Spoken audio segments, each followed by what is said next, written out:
अपनी जान दे दो, मैं जमीन छोड़ दूंगा। उसे कुछ होना नहीं चाहिए।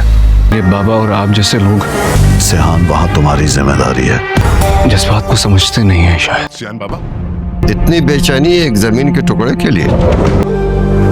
मेरे लिए बहुत अहमियत रखता है। बाबा का नाम ना लीजिएगा।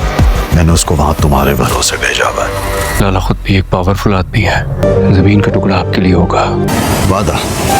हमराही के एपिसोड 28 में दिखाया जा रहा है कि रेहान के लिए एलिफ और एलिफ के लिए वो ज़मीन का टुकड़ा इंतहाई अहम है। जब इल्हाम को यकीन हो जाता है कि वो ज़मीन का टुकड़ा लाला के पास है और लाला उसको वापस नहीं करेगा, तो सिहान इल्हाम के पास आता है और उसको कहता है कि लाला भी मेरे बाप की तरह बहुत ज़्यादा ताकतवर आदमी है, हम उसका अकेले में मुकाबला नहीं कर सकते। तो इसकी वजह से सिहान लाला की मिन्नतें करता है कि प्लीज़ वो ज़मीन का टुकड़ा मुझे दे दे। और तो लाला कहता है कि तुम्हारे लिए एक ज़मीन के टुकड़े के लिए तुम इतना बेचैन क्यों हो रहे हो? तो सिहान कहता है कि वो ज़मीन का टुकड़ा तुम्हारे लिए होगा, मेरे लिए वो सब कुछ है। लाला एक शर्त रख ले जाता है कि मैं ज़मीन का टुकड़ा तुम्हारे नाम कर दूंगा, लेकिन मेरी ये शर्त है कि मैं तुम्हें गोली मारूंगा। तो सिहान मान जाता है इस बात के लिए। इधर इल्हाम सिहान पे जोर डालती है कि तुम्हारे बाबा की वजह से मेरी माँ का वो टुकड़ा मेरे हाथ से चला गया है, अब तुम्हें ही कुछ करना पड़ेगा और मुझे वो ज़मीन वापस ला कर दो, ये तुम्हारी जिम्मेदारी है। तो कहती है कि वो मेरी माँ की आखिरी निशानी है, इसलिए मुझे हर सूरत में वो ज़मीन चाहिए। तो सिहान तसल्ली देकर कहता है कि मैं